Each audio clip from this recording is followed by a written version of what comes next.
ہو گئی.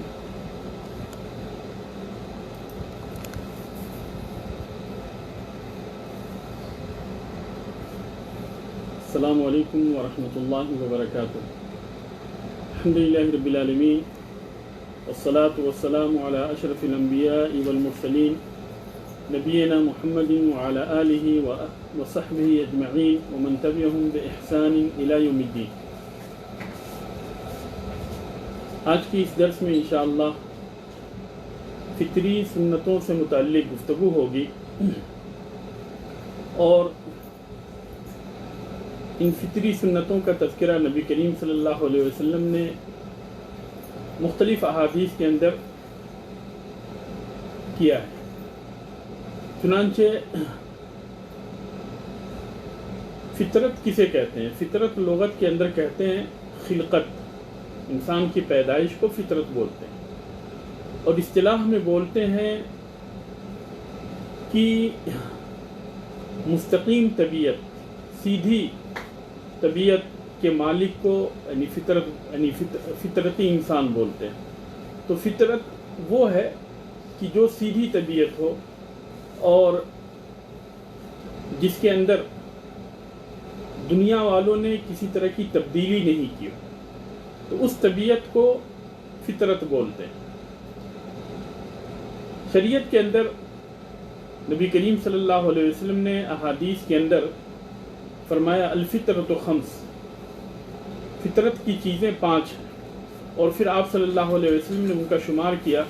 الختان والاستحداد وقص الشارب وتقلیم الاظافر ونتف الابط. کہ 5 چیزیں فطرت کی ہیں: ختنہ کرنا، زیر ناف بال کی صفائی کرنا، اسطورہ استعمال کرنا، قص الشارب مونچھ کاٹنا، تقلیم الاظافر ناخن کاٹنا، ونتف الابط اور بغل کے بال کو نوچنا، یعنی بغل کی صفائی کرنا. عائشہ رضی اللہ تعالی عنہ کی حدیث میں ہے، عائشہ رضی اللہ تعالی عنہ کہتی ہیں کہ قال رسول اللہ صلی اللہ علیہ وسلم، کہ رسول اللہ صلی اللہ علیہ وسلم نے فرمایا 10 من الفطرہ، کہ 10 چیزیں فطرت کی. یعنی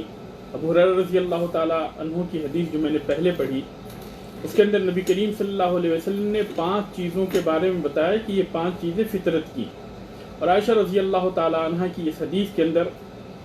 کہتی ہیں عائشہ رضی اللہ تعالی عنہ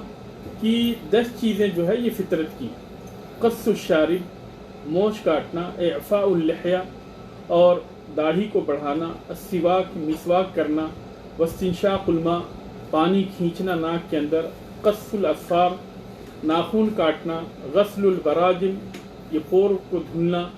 نتف الابط بغل کے بال کو نوچنا، حلق العانہ اسطورہ استعمال کرنا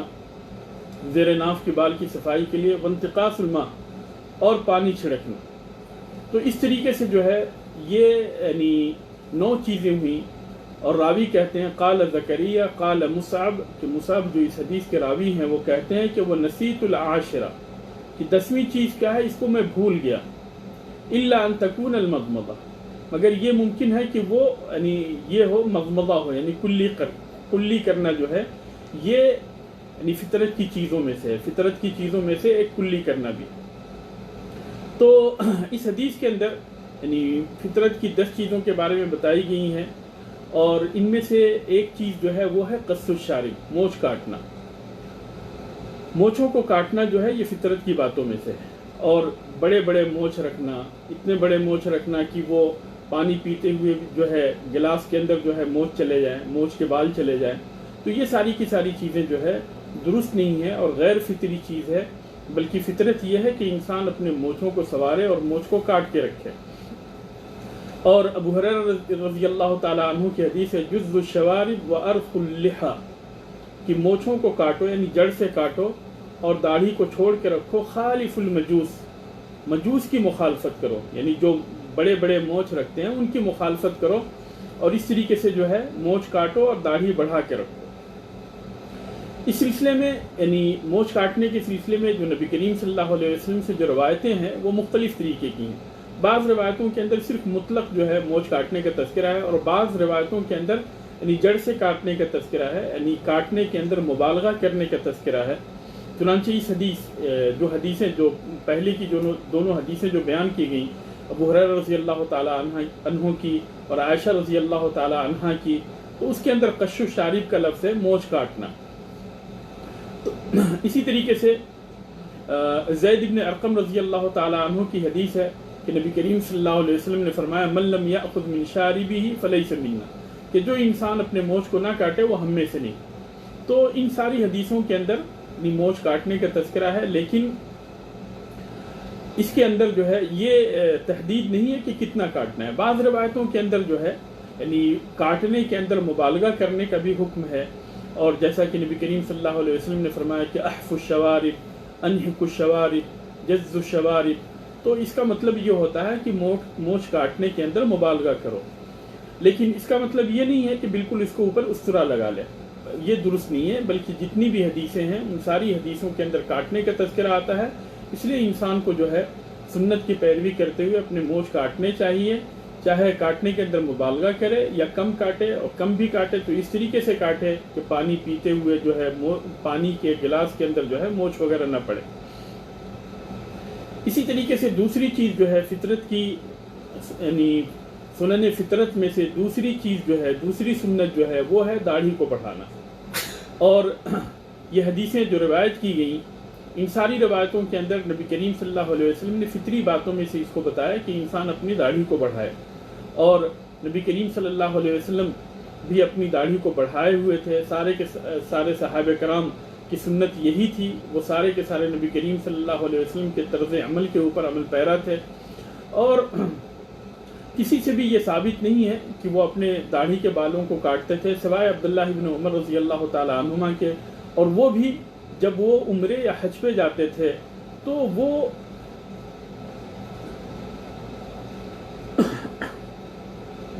حج یا عمرے کے بعد میں جو ہے یعنی بال کاٹنے کے ساتھ ساتھ جو ہے وہ داڑھی کے بال کو بھی کاٹا کرتے تھے، اور اس سلسلے میں جو ہے وہ قرآن کی آیت سے وہ استدلال کیا کرتے تھے کہ یعنی قرآن کی آیت سے استدلال کرتے ہوئے جو ہے محلقین رؤوسکم ومقصرین کہ اس کے اندر حلق اور تقصیر دونوں کی بات ہے، تو سر کے بال کو مڈواتے تھے اور داڑھی کے بال کو جو ہے کٹواتے تھے، لیکن یہ ان کا اپنا اجتہاد تھا، اور اس اجتہاد کے اکثر یعنی سارے بلکہ تقریباً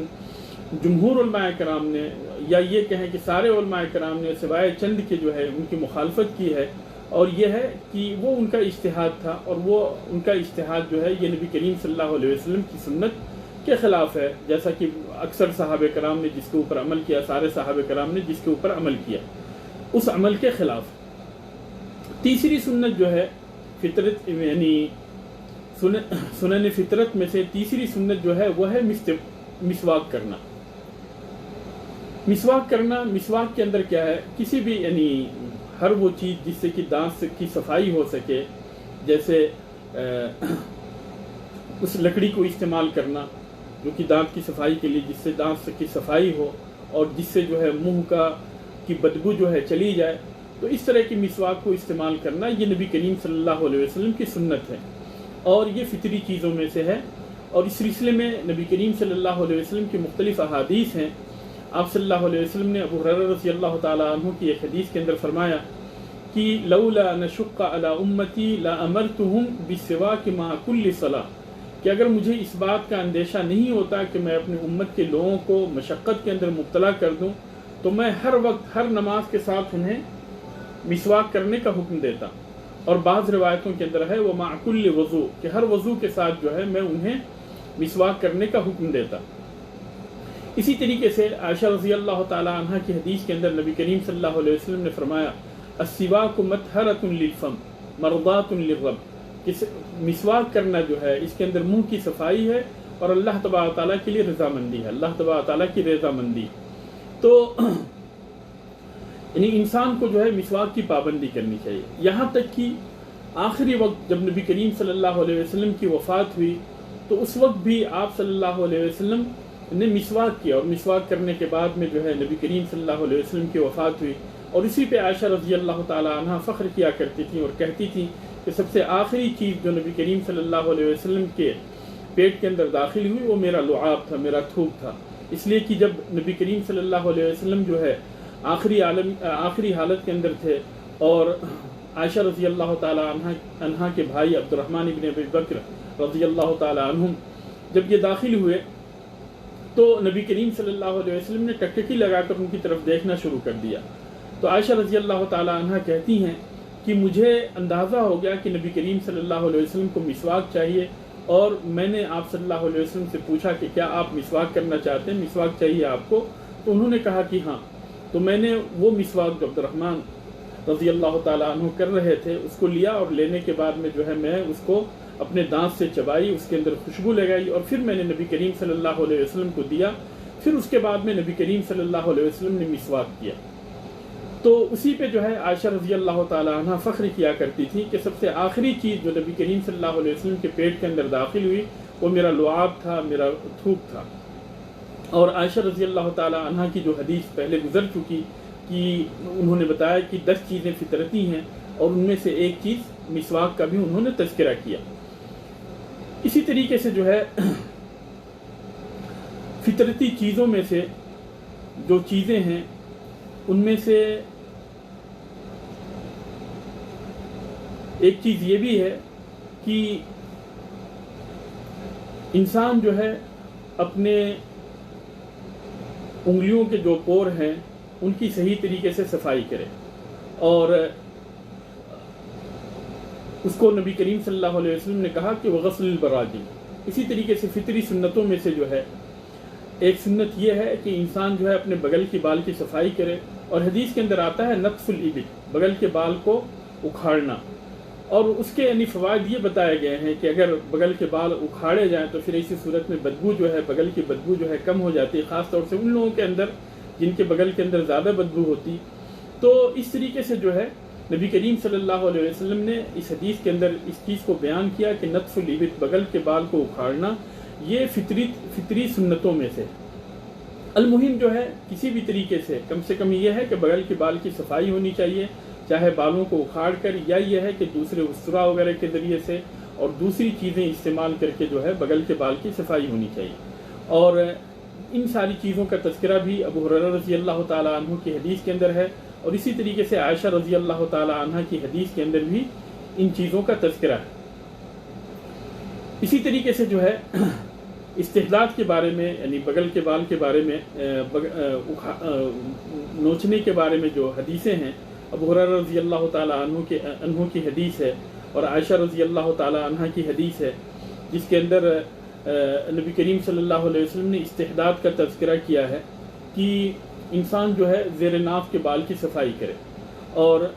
آپ صلی اللہ علیہ وسلم نے فرمایا الفطرۃ خمس الختان والاستحداد، کہ فطری چیزیں جو ہے یہ 5 ہیں، اور آپ صلی اللہ علیہ وسلم نے پہلے ختنے کا تذکرہ کیا، پھر اس کے بعد میں آپ صلی اللہ علیہ وسلم نے استحداد کا یعنی زیر ناف اسطرہ استعمال کرنا، اس کا آپ صلی اللہ علیہ وسلم نے تذکرہ کیا.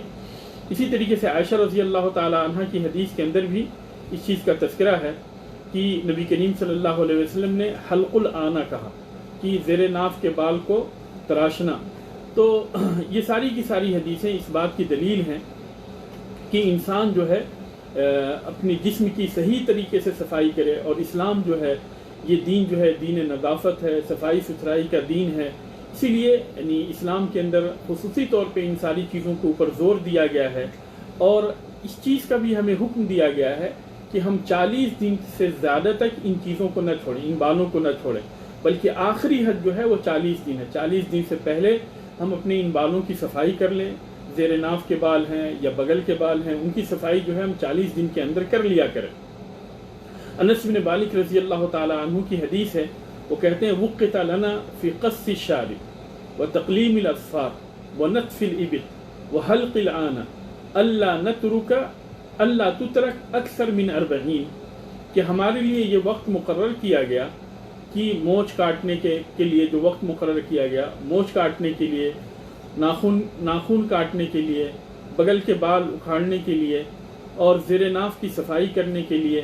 ہمارے لیے جو وقت مقرر کیا گیا وہ یہ ہے کہ ہم 40 دن سے زیادہ انہیں نہ چھوڑیں. اور تو اس حدیث سے یہ پتہ چلا کہ 40 دن کے اندر جو ہے یعنی ان جگہوں کی صفائی ہو جانی چاہیے. اور بہتر یہی ہے کہ جیسے حدیث کے اندر جو الفاظ استعمال کیے گئے ہیں، جو طریقے بتائے گئے ہیں، ان طریقوں کو مطابق جو ہے ہم ان ساری چیزوں کی صفائی کریں۔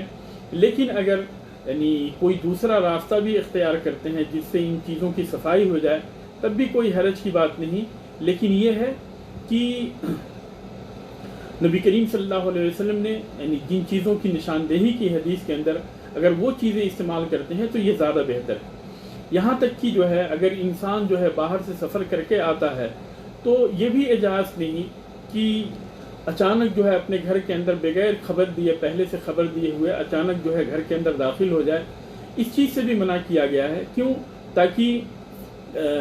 خواتین جو ہے یعنی بیوی جو ہے وہ صحیح طور پہ جو ہے صفائی ستھرائی کر کے رہے۔ اس کے لیے نبی کریم صلی اللہ علیہ وسلم نے اچانک جو ہے اگر سفر پہ ہو تو اچانک بغیر خبر کیے گھر جانے سے جو ہے منع فرمایا۔ جابر بن عبداللہ رضی اللہ تعالی عنہما کی حدیث ہے، قال كنا مع رسول اللہ صلی اللہ علیہ وسلم فی غزوۃ، کہ ہم لوگ نبی کریم صلی اللہ علیہ وسلم کے ساتھ ایک غزوے میں تھے۔ فلما قدمنا المدینۃ ذهبنا لندخل، تو جب ہم مدینہ آئے تو ہم جو ہے مدینہ کے اندر داخل ہونا چاہ رہے تھے۔ فقال امهلوا حتى ندخل ليلا، تو نبی کریم صلی اللہ علیہ وسلم نے کہا کہ رکے رہو یہاں تک کہ ہم رات میں مدینے کے اندر داخل ہوں گے، یا عشاء کے وقت جو ہے ہم مدینے کے اندر داخل ہوں گے۔ کئی تمتشط الشعثہ وتستحد المغیبہ، تاکہ جو پراگندہ بال یعنی عورتیں جو ہے جو ابھی تک زینت اور بناؤ سوار نہیں کی ہوئی تھیں تو وہ بناؤ سوار کر لیں، تمہارے جب آنے کی خبر ہو تو اس سے پہلے جو ہے وہ بناؤ سوار کر لیں۔ اور اسی طریقے سے جن کو جو ہے استرا استعمال کرنے کی ضرورت ہو، بالوں کی صفائی کرنے کی ضرورت ہو تو وہ بالوں کی صفائی کر لیں۔ تو اس حدیث سے بھی پتہ چلتا ہے کہ انسان جو ہے ہمیشہ جو ہے اور ہر حال میں جو ہے صفائی ستھرائی کے ساتھ رہے، اور خصوصی طور پہ میاں بیوی کے جو تعلقات ہیں اور ان کے اندر جو صفائی اور ستھرائی جو مطلوب ہے ان چیزوں کو بھی جو ہے اس حدیث کے اندر بیان کیا گیا ہے۔ اور نبی کریم صلی اللہ علیہ وسلم نے یعنی صحابہ کرام کے سامنے اس چیز کی وضاحت کی کہ کیوں جو ہے ہم رکے رہے، یعنی جبکہ مدینہ جو ہے کے پاس وہ پہنچ گئے تھے، پھر بھی جو ہے شہر میں داخل ہونے سے نبی کریم صلی اللہ علیہ وسلم نے منع کیا، اور اس لیے تاکہ ایسا نہ ہو کہ انسان جو ہے اچانک جو ہے اپنی بیوی کے پاس جائے اور اس کو جو ہے یعنی ایسے حالت میں پائے کہ جس سے کراہت ہو، ناپسندگی ہو۔ تو اس چیز کے لیے نبی کریم صلی اللہ علیہ وسلم نے صحابہ کرام کو مدینے کے اندر، شہر کے اندر داخل ہونے سے منع کیا، تاکہ جو ہے یعنی بیویاں جو ہے اپنے شوہر کے لیے زینت کر لیں اور اسی طرح سے وہ صفائی ستھرائی کر لیں۔ اسی طریقے سے جو ہے یعنی فطری سنتوں میں سے ایک جو سنت ہے وہ ہے ختنہ کرنا۔ اور ختنہ کرنا جو ہے یہ یعنی ایک اہم ترین سنتوں میں سے ایک سنت۔ ختنہ کا مطلب ہوتا ہے کاٹنا، ختنہ کا مطلب ہوتا ہے کاٹنا، اور اصطلاح کے اندر کہتے ہیں کہ یعنی بچوں کے لیے، مردوں کے لیے اصطلاح کے اندر کہتے ہیں کہ پیشاب کے راستے پہ جو چمڑا نکلا ہوا ہوتا ہے اس چمڑے کو، جو چمڑا ابھرا ہوا ہوتا ہے اس چمڑے کو کاٹ دینا، یہاں تک کہ حشفہ جو ہے، قلفہ جسے پیشاب کے اندر ہم صفائی کرتے ہیں، وہ بالکل خالی ہو جائے، صاف ہو جائے۔ اور اسی طریقے سے یعنی بچیوں کے لیے جو ہے کہ ان کی شرمگاہ پہ جو چمڑا جو ہے ابھرا ہوا ہوتا ہے اس میں سے کچھ حصے کو کاٹنا۔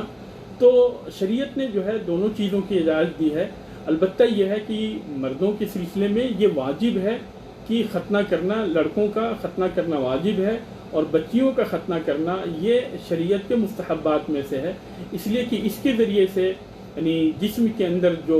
شہوت ہوتی ہے، شہوت کے اندر جو ہے ایک ترتیب آتی ہے، اور اس کے اندر یعنی جو زیادتی جو ہوتی ہے، شہوت کی جو زیادتی ہوتی ہے وہ کم ہو کر جو ہے ایک مناسب حد تک باقی رہتی ہے۔ تو اس لیے جو ہے بچیوں کا بھی ختنہ کرنا جو ہے یہ مستحب ہے، البتہ بچوں کا ختنہ کرنا جو ہے یہ واجب ہے۔ اور ختنہ کرنے کے جو ہے کے سلسلے میں نبی کریم صلی اللہ علیہ وسلم کی بے شمار حدیثیں ہیں، اور یہ وہ سنت ہے جو کہ ہم سے پہلے جو ہے، اسلام سے پہلے، دین اسلام کے آنے سے پہلے بھی جو ہے دوسرے جو آسمانی دین ہیں ان ادیان کے اندر بھی جو ہے یہ سنت پائی جاتی تھی۔ اور علماء کرام نے اس آیت سے بھی استدلال کیا ہے، وَإِذِ ابْتَلَىٰ إِبْرَاهِيمَ رَبَّهُ بِكَلِمَاتٍ فَأَتَمَّهُنَّ،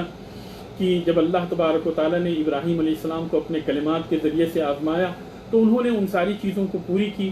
تو علماء کرام نے یہاں پہ تذکرہ کیا ہے کہ اللہ تبارک و تعالیٰ نے طہارت کے ذریعے سے ان کی آزمائش کی تھی، جو کہ یعنی جسم کی طہارت، سر کی طہارت، مونچھ اور کلی اور ناک کے اندر پانی ڈالنے، مسواک کرنے اور بالوں کو سنوارنا، ان ساری چیزوں کے ذریعے سے اللہ تبارک و تعالیٰ نے ان کی آزمائش کی تھی۔ اسی طریقے سے بال کاٹنا، زیر ناف کے بال کو کاٹنا، اور ناخن کاٹنا، ختنہ کرنا، بغل کے بال کو اکھاڑنا، تو اور اسی طریقے سے پیشاب اور پاخانے کی جگہ کو دھلنا، تو ان ساری چیزوں کے ذریعے سے اللہ تبارک و تعالیٰ نے ابراہیم علیہ السلام کی آزمائش کی تھی، جس کے اندر وہ پورے اترے تھے۔ تو اس آیت سے استدلال کیا ہے علماء کرام نے کہ ہم سے پہلے جو امتیں تھیں، ادیان سماویہ ہیں، ان کے اندر بھی یہ چیز موجود تھی، ختنہ کرنا، ان کے اندر بھی یہ چیز پائی جاتی تھی۔ اور حدیث کے اندر جیسا کہ میں نے کئی ایک حدیثیں پڑھی، ابو ہریرہ رضی اللہ تعالیٰ عنہ کی حدیث اور عائشہ رضی اللہ تعالیٰ عنہ کی حدیث، جو کہ بار بار یعنی اس موضوع کے اندر آ رہی ہے کہ نبی کریم صلی اللہ علیہ وسلم نے فرمایا الفطرۃ خمس، الختان، کہ فطری چیزیں 5 ہیں، اور ان میں سے پہلی چیز آپ صلی اللہ علیہ وسلم نے فرمایا ختان، ختنہ کرنا۔ اور اسی طریقے سے عائشہ رضی اللہ تعالیٰ عنہ کی حدیث کے اندر نبی کریم صلی اللہ علیہ وسلم نے اشر من الفطرہ کہا کہ 10 چیزیں جو ہے ایسی ہیں جو کہ یعنی فطرت کی۔ تو یہ ساری کی ساری حدیثیں اس بات کی دلیل ہیں کہ ختنہ کرنا جو ہے یہ ہمارے دین کے ان امور میں سے ہے جس کے اوپر جو ہے، جس کے اندر جو ہے یعنی بھلائی ہے، اور جس کے ذریعے سے انسانی جسم کے اندر بہت ساری بیماریاں جو ہیں وہ ختم ہو جاتی ہیں۔ اس لیے کہ جب انسان جو ہے اپنے جسم کی صحیح طور پہ صفائی کرے، اور خاص طور سے اگر ختنہ نہ ہو تو وہ چمڑے جو پیشاب کے راستے میں جو چمڑے جو ہے آخری سرے پہ جو چمڑے ابھرے ہوئے ہوتے ہیں، اس کے اندر پیشاب کے قطرے جمع ہوتے ہیں، اور پیشاب کے قطرے جمع ہونے کی وجہ سے وہاں پہ جو ہے ناپاکی جمع ہوتی، اور پھر وہاں پہ بہت سارے جو ہے یعنی وہ اس سے جو ہے بہت ساری بیماریاں بھی ہو سکتی ہیں اور ہوتی بھی ہیں۔ تو اس طریقے ختنہ کرنے سے جو ہے انسان کو جو پیشاب کے راستے میں جو کینسر ہوتا ہے اس سے بھی اس سے بچاؤ ملتا ہے۔ اور ایک تو صفائی اور ستھرائی ہوتی ہے، کیونکہ اگر ختنہ نہ کیا جائے اور پیشاب کے قطرے اگر رک جائیں اور صحیح سے صفائی نہ ہو اور بندہ یوں ہی کھڑا ہو جائے، تو پھر ایسی صورت میں وہ پیشاب کے قطرے اس کے جسم کے اوپر پڑیں گے اور اس کے کپڑے کے اوپر پڑیں گے، جس سے اس کا کپڑا ناپاک ہوگا، اس کا جسم ناپاک ہوگا، اور اس طریقے سے جو ہے وہ عذاب کا سبب بھی بنے گا، کیونکہ عام طور پہ قبر کے اندر جو لوگوں کو عذاب ہوگا وہ اس وجہ سے ہوگا کہ وہ پیشاب کی چھینٹے سے نہیں بچتے تھے۔ اور نبی کریم صلی اللہ علیہ وسلم نے ایک حدیث کے اندر جن 2 لوگوں کی آپ نے وضاحت کی کہ ان دونوں لوگوں کو عذاب دیا جا رہا ہے، ان میں سے ایک کے بارے میں آپ صلی اللہ علیہ وسلم نے فرمایا کہ اما احدهما فكان لا يستتر من البول، کہ ایک آدمی ایسا تھا جو کہ پیشاب کے چھینٹے سے بچتا نہیں تھا، تو اس کی وجہ سے عذاب دیا جا رہا ہے۔ اور قبر کے اندر جو عام طور پہ عذاب ہوگا اس وجہ سے ہوگا کہ انسان جو ہے پیشاب کے چھینٹے سے اپنے آپ کو بچاتا نہیں۔ اس لیے جو ہے یعنی ہمارے لیے ضروری ہے کہ ہم ان جو سنتیں ہیں ان سنتوں کے اوپر عمل کریں، اور جو ہے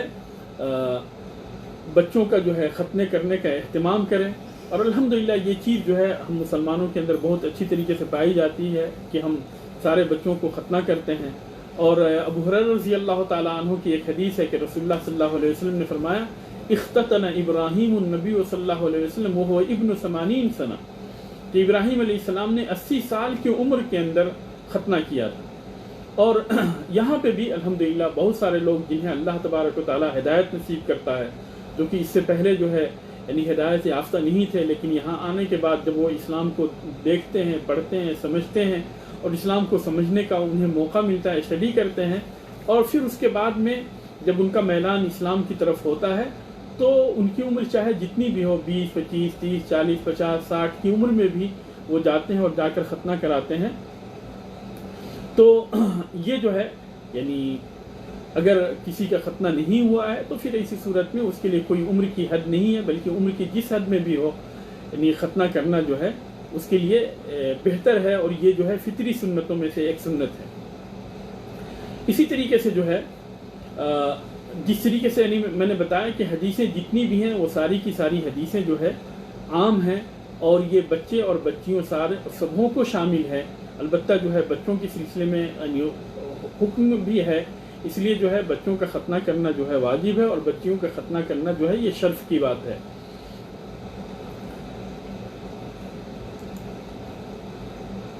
تو یہ جو ہے آج کے اس درس میں یعنی ان مسائل سے متعلق گفتگو ہوئی، ان موضوعات سے متعلق گفتگو ہوئی، اور نبی کریم صلی اللہ علیہ وسلم نے 10 چیزوں کو جو ہے فطری سنتیں بتائیں، تو ہمارے لیے ضروری ہے کہ ان سنتوں کے اوپر، ان سنتوں کا اہتمام کریں اور ان کا خصوصی خیال کریں، اور جس طریقے سے آپ صلی اللہ علیہ وسلم نے یعنی ہمیں صفائی اور ستھرائی کی طرف دعوت دی ہے اور اس کے اوپر ابھارا ہے، اس چیز کے بارے میں ہم یعنی خصوصی طور پہ یعنی خیال رکھیں، کیونکہ ہمارا دین جو ہے دین طہارت ہے، طہارت کے دین ہے، پاکی کا دین ہے، صفائی اور ستھرائی کا دین ہے، اس لیے جو ہے ہم ان ساری چیزوں کا خیال رکھیں، اور کلی بھی صحیح طریقے سے کریں، ناک کے اندر پانی بھی صحیح طریقے سے لیں، ناخن بھی جو ہے جیسا کہ پہلے بتایا گیا اور حدیث کے اندر آپ نے سنا کہ ناخن کاٹنے کے لیے بھی نبی کریم صلی اللہ علیہ وسلم نے جو وقت مقرر کیے ہیں وہ 40 دن کا وقت ہے۔ بہت سارے بچے اور بچیاں یا بہت سارے بڑے لوگ بھی جو ہے اپنے ناخن کو بڑے رکھتے ہیں، یا یہ ہے کہ بعض انگلیوں کے ناخن کو بڑھا لیتے ہیں اور 40 دن کے بعد میں بھی نہیں کاٹتے ہیں، تو یہ خلاف سنت ہے، شریعت کے خلاف ہے،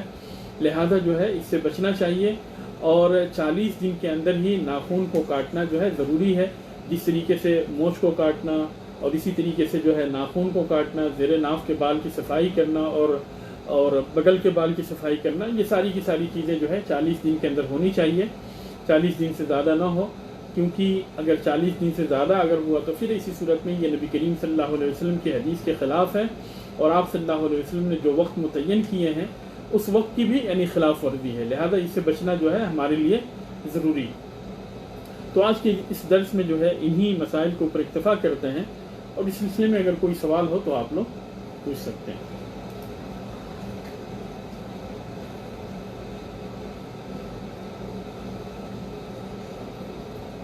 جی عبدالوحی صاحب۔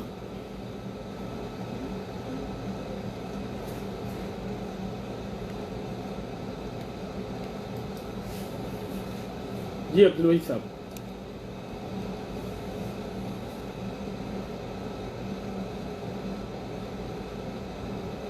آواز نہیں آ رہی ہے آپ کی۔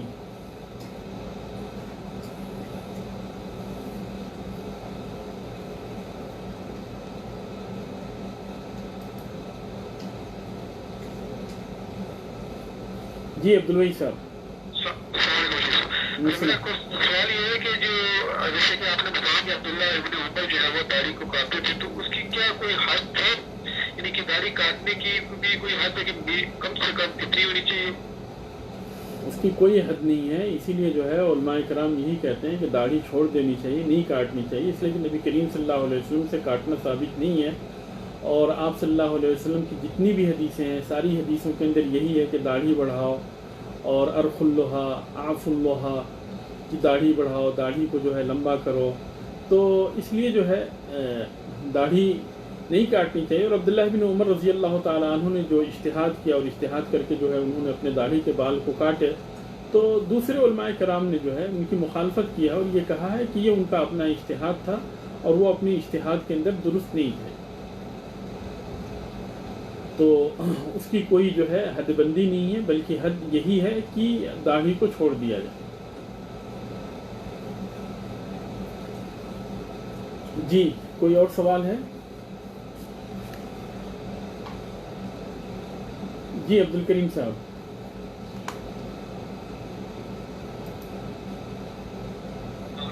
السلام ورحمۃ اللہ وبرکاتہ۔ آج کے موضوع پہ سوال نہیں ہے، پچھلے موضوع پہ جیسے کوئی شخص ہے یا کوئی جو بھی ہے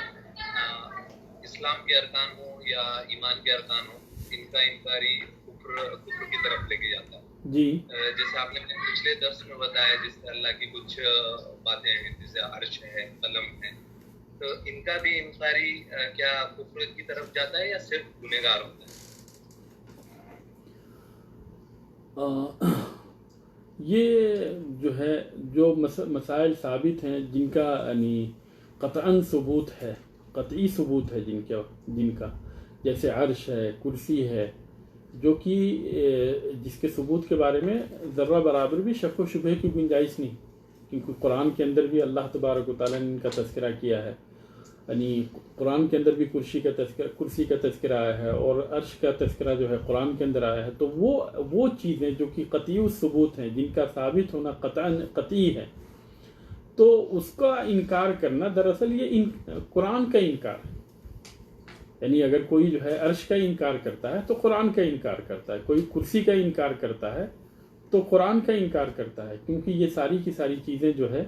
یعنی قرآن سے ثابت ہیں. اور اسی طریقے سے جو ہے جو قطعی یعنی بخاری اور مسلم کے جو احادیث ہیں جن کے دلائل جو ہے بالکل واضح ہیں اور اس کے اندر کسی بھی طرح کی شک و شبہے کی گنجائش نہیں ہے، تو یہ قطعی جو دلائل ہیں ان کا منکر ہے. اس لیے جو ہے ایسے انسان کو سمجھایا جائے گا، اگر اس کے پاس جو ہے کسی بھی طرح کی یعنی غلط فہمی ہے تو اس کی غلط فہمی دور کی جائے گی. یعنی سب سے پہلے اس کے شبہے کو دیکھا جائے گا کہ اس کا شبہہ کیا ہے. اس کے شبہات جب زائل ہو جائیں، جب اس کے سامنے ساری چیزیں وضاحت کے ساتھ بیان کر دی جائیں، پھر بھی جو ہے اگر وہ انکار کرتا ہے تو پھر اس میں کوئی شک نہیں ہے کہ وہ انسان جو ہے قرآن کا منکر ہے، اور قرآن کا انکار کرنا جو ہے یہ کفر ہے. جی جزاکم اللہ خیر. اور کوئی سوال ہے؟ جی حبیب صاحب. السلام علیکم ورحمۃ اللہ. شیخ صاحب السلام ورحمۃ اللہ وبرکاتہ. شیخ صاحب ان فطری سارے سنتوں میں سے جو آپ نے جو داڑھی کے بارے میں کہا، شیخ صاحب آپ وسلم کی کوئی حدیث سے داڑھی نہ رکھنے والے پر کبھی کوئی لعنت یا پھر کوئی سزا کا وہ چیز کمپلیٹ داڑھی رکھنے والے کے لیے جو نہیں رکھتا ہے اس کے بارے میں کوئی چیز ہے، یا پھر ایسی چیز بتائیں شیخ صاحب کہ جو سمجھتا ہے یہ سنت ہے اور جس کا رکھنا بہت بہتر چیز ہے دل سے، لیکن وہ نہیں رکھتا ہے اصل میں نبی صلی اللہ علیہ وسلم کے زمانے میں مرد اپنے آپ کو مرد ہی سمجھتے تھے، عورت نہیں سمجھتے تھے، یا عورت بنانے کی کوشش نہیں کرتے تھے. اس لیے جو ہے اس کی یعنی اس طرح کی کوئی حدیث نہیں ہے کہ جس کے اندر یہ ہو، یا کوئی بھی اس طرح کا واقعہ نہیں ملتا کہ جہاں پہ مردوں کے چہرے کے اوپر داڑھی نہ ہو. کیونکہ اس زمانے میں مرد جو ہے اپنے آپ کو مرد سمجھتے تھے اور اپنی مردانگی پہ فخر کرتے تھے. وہ عورت بننا جو ہے اس کو جو ہے فیشن نہیں سمجھتے تھے. تو رہی بات یہ. دوسری چیز جو ہے کہ دوسرا سوال کیا کیا آپ نے اسی میں؟ اب وہ سوال کا آپ کا پہلے پارٹ کا ہی آنسر ایسا ہے شیخ صاحب، پھر وہ دوسرے پر بات نہ کیا وہی بہتر ہے. بہتر ہے شیخ صاحب. لیکن یہ تھا شیخ صاحب دیکھیں اس سلسلے میں جو ہے یعنی داڑھی کا کاٹنا جو ہے یہ یعنی بڑے گناہوں میں سے ایک گناہ ہے. اس کا اندازہ جو ہے شیخ ابن باز رحمہ اللہ کے ایک فتوے سے ہوتا کہ شیخ سے پوچھا گیا کہ ایک آدمی جو ہے سگریٹ نوشی کرتا ہے. حالانکہ میں نے آپ لوگوں کے سامنے بار بار اس کی وضاحت کی ہے کہ سگریٹ نوشی کرنا جو ہے حرام ہے، اور اس کے حرمت کے بے شمار دلائل ہیں. یعنی اتنے دلائل ہیں جو کہ شراب اور جوئے سے بھی بڑھ کر. تو سگریٹ نوشی کے بارے میں، تمباکو کے بارے میں، تمباکو سے بنی ہوئی جتنی چیزیں ہیں ان کی استعمال کے سلسلے میں. تو شیخ ابن باز رحمہ اللہ سے پوچھا گیا کہ ایک آدمی جو ہے سگریٹ پیتا ہے اور دوسرا آدمی جو ہے سگریٹ پیتا ہے لیکن اس کے پاس داڑھی ہے، اور دوسرا آدمی جو ہے جو داڑھی نہیں رکھا ہے لیکن وہ سگریٹ نہیں پیتا. پہلا آدمی کون ہے؟ جو کہ داڑھی رکھے ہوئے ہے اور سگریٹ پیتا ہے. اور دوسرا آدمی جو ہے سگریٹ نہیں پیتا لیکن اس کے پاس داڑھی بھی نہیں. تو امامت کا زیادہ حقدار کون ہے؟ کون ہوگا آپ لوگوں کی نظر میں امامت کا زیادہ حقدار کون ہوگا؟ جی عبد الکریم صاحب، امامت کا زیادہ حقدار کون ہے؟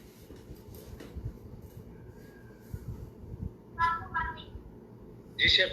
جس کی سنت ہے وہی حقدار ہوگا. یعنی جس کی داڑھی ہے وہ حقدار ہوگا. جی. شیخ ابن باز رحمہ اللہ نے بھی یہی کہا کہ جس کے پاس داڑھی ہے وہی جو ہے امامت کا حقدار ہے. کیوں؟ حالانکہ وہ سگریٹ نوشی کر رہا ہے. سگریٹ نوشی جو ہے یہ ایک حرام چیز ہے، ایک حرام کا ارتکاب کر رہا ہے، اور جس کے دلائل جو ہے یہ شراب کی حرمت سے بھی بڑھ کر ہیں. یعنی دلائل جو ہیں، دلائل کی روشنی میں سارے کے سارے دلائل جو ہے اس کے اوپر فٹ ہوتے ہیں. تو اس کے بعد میں بھی یعنی شیخ نے کہا کہ نہیں، جو آدمی داڑھی رکھے ہوئے وہ امامت کرے گا. کیوں؟ اس لیے کہ جو سگریٹ نوشی کر رہا ہے اس کی معصیت جو ہے، وہ جو گناہ کا ارتکاب کرتا ہے تو صرف اتنے ہی دیر کرتا ہے جتنا دیر وہ سگریٹ پی رہا ہوتا ہے. یعنی 1 منٹ 2 منٹ 3 منٹ جتنے دیر میں وہ سگریٹ پیتا ہے اتنے دیر تک وہ گناہ کر رہا ہوتا ہے. لیکن دوسرا آدمی جو کہ داڑھی موڑے ہوئے ہے تو وہ 24 گھنٹہ سوتے ہوئے بھی جگتے ہوئے بھی ہر حالت میں جو ہے وہ اللہ تبارک و تعالیٰ کی معصیت کر رہا ہے، وہ گناہ کا ارتکاب کر رہا ہے.